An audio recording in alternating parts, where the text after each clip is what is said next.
We have some gentlemen joining in who have been a part of this industry for very long. So let's find out their view. R. Lakshmanan, the Executive Director at REC, and Rajib K. Mishra, the Director, Marketing and Business Development and Chairman and Managing Director of PTC India, join us now. Gentlemen, morning to both of you and thank you for joining us. Mr. Mishra, I want to start with you. You know, these instances of non-payment of dues have happened several times in the past, right? It's nothing new. What do you think is the long-term solution to this issue? I think what the government has done since the month of May and June is step-by-step structural changes, which is very much required for this sector. If you remember, in the month of June, the total outstanding by all the state DISCOMS were in the tune of 1,30,000 crore. And during that time, a new rule which emerged, or rather which was brought by the government of India, was the late payment surcharge rule. And that was in the month of 3rd June, it was introduced, which said that all the payment of the DISCOMS will be frozen on a particular date, and then including the surcharges, and that will be paid in installment. And based on that, all the new outstanding as well as the earlier outstanding need to be cleared if the state wants to participate in the short-term market, either in exchange or through some other trader. So that was a decision taken way back in the month of June. And in the month of August, the first installment of the late payment surcharges were released by the two of the central agencies, that is PFC and REC. And that was a major milestone which was achieved. After that, it was expected that all these state DISCOMs will keep clearing their dues so that they can participate in the short-term market. But based on what the outstanding, which you mentioned, more than 5,000 crore, day before yesterday, the decision was taken by POSOCO, who's the nodal agency for this, to debar 13 states, 12 states and 1 union territory, not to participate in the state. But you can understand the impact of it. This was a very, very wise decision, because at the end of the day, 6 of the states could liquidate their outstanding, and they were allowed to participate in the market. So that is a major development. And the other 7 also are trying hard so that they can liquidate this outstanding and they can participate in the market. It is important that market corrections has to be done all the time. Otherwise, keeping an outstanding of so much amount in the market will keep creating pressure not only to the DISCOMs, but also to the generators and all the participants in the sector. So structural changes in the market is required, and these are some of the major changes which can bring a lot of discipline and financial prudence in the market. Good morning, gentlemen. Mr. Lakshmanan, would you agree with this perspective put forth by Mr. Mishra? Morning. Thanks for having me. In fact, broadly, I would concur with what he had said. In fact, going forward, I think this will bring in a lot of discipline to the overall distribution space, wherein they will have to clear the existing arrears in a defined installments spread over 1 to 4 years, which has already kicked in, and most of the states have honored that. And going forward, again, the current dues have to be paid month on month within the given time frame as per the late payment surcharge rules. Based on which I think action is also being taken by the nodal agencies, POSOCO, so which has had an impact. For example, the 13 states which were initially debarred from accessing the power markets. So out of them, 7 have cleared. So they had a cumulative outstanding of current dues of more than 13,000 crores a couple of days back. So which is significantly come down as we stand today at 5,000 crores, which is accounting for the 6 states. So going forward, I think this would be a critical framework for us to adhere to, and this will actually bring in a lot of robustness in the financial health of the entire power sector, and this will also probably bring in more discipline for the state governments and the DISCOMs, especially to clear their regular dues to the DISCOM. For example, the outstanding subsidy arrears and the government power department bills to the DISCOMs, which is to the tune of 1,30,000 crores.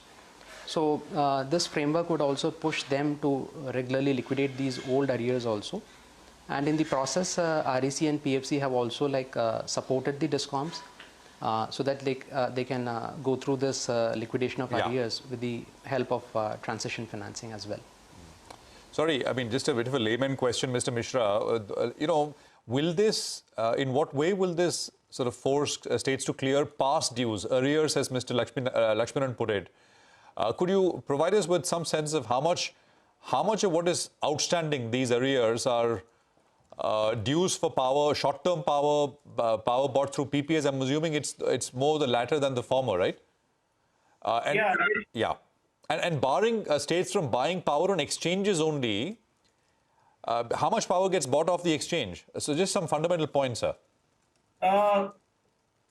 Prashant, let me make it very clear. I mean, all the outstanding what we are discussing are mostly related to long-term or medium-term power procurement.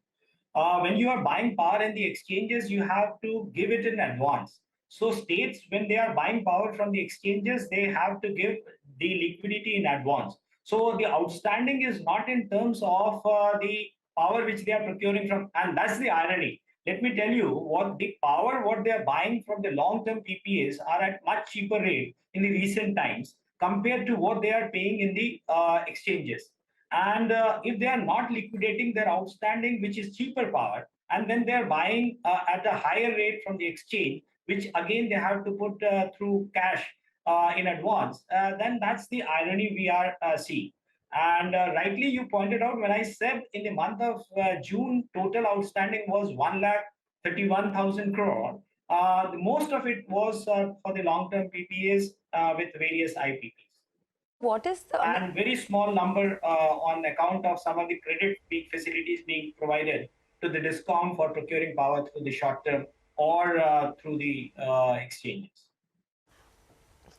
So, Mr. Lakshmanan, just can you give us the exact number? I didn't get what is REC's total exposure to the DISCOMs. And the reason I ask this is because in the past few years, banks have reduced their exposure to power DISCOMs, and a lot of the slack has been picked up by REC and PFC. So the highest DISCOM exposure now is with companies, like REC and PFC.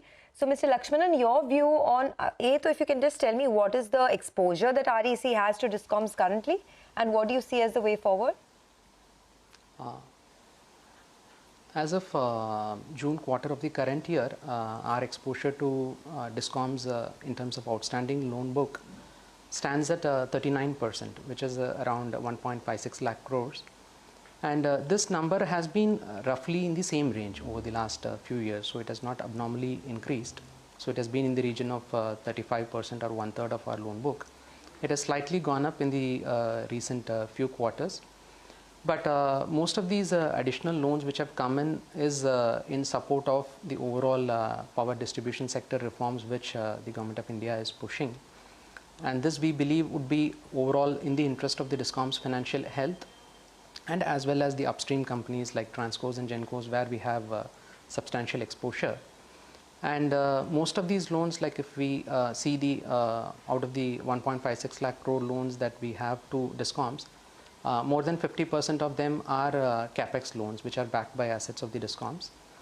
And the rest of the loans, it's around 75 lakh crores, which is towards non-capex loans, which would constitute the liquidity infusion scheme or the LPSC loans or other working capital loans that we have extended. But out of that, around 65,000 crores are backed by state government guarantees. So they are fully secured loans.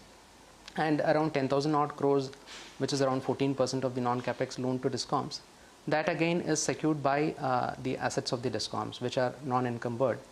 So in terms of, apart from the regular escrow mechanism on the revenues of DISCOMs, so we believe with the late payment surcharge rules and the revamped distribution sector scheme, which is again bringing in a lot of pre-qualification conditions on the DISCOMs and the state governments and the state regulators, so which will bring in a lot of transparency and accountability in the way the DISCOMs are operating.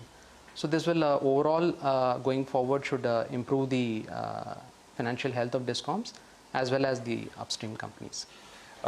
Mr. Mishra, that point that you made, it's strange that when states have so much dues on what long-term contracts and power purchases, they're buying power at more expensive rates on the exchange, spot power. Why do you think that is happening, and what's the basic reason? If I need to explain the portfolio of a state when they are procuring power, almost 90% of the power is tied up with the long-term PPA and the state-owned generation. So they require around 5 to 10% of the power from which is the shortage from the short-term market or the exchange. So what they generally do is the long-term tie-ups are generally at a reasonable rate, because if I take an average power procurement cost of the country, it is in the range of 4.5. Whereas if you see the recent time, the exchange rates, it has gone up and it is in the range of 7 to 10 rupees average in the last couple of months. So keeping that in mind, you can understand that they are procuring power at a higher rate from the exchange, but to meet the shortfall, that is the last leg, that is 90 to 100%, 90% to 100%, to meet the entire power requirement of the state. Now, the two things can be improved in this is better power planning. And then the second important thing is to bring some kind of a financial prudence when they are buying power from the exchanges or short-term market, that what kind of power they require at what point of time. They need to keep a good understanding of the things, so that the prices should not shoot up to a level which we have seen in the last so many months in the short term market.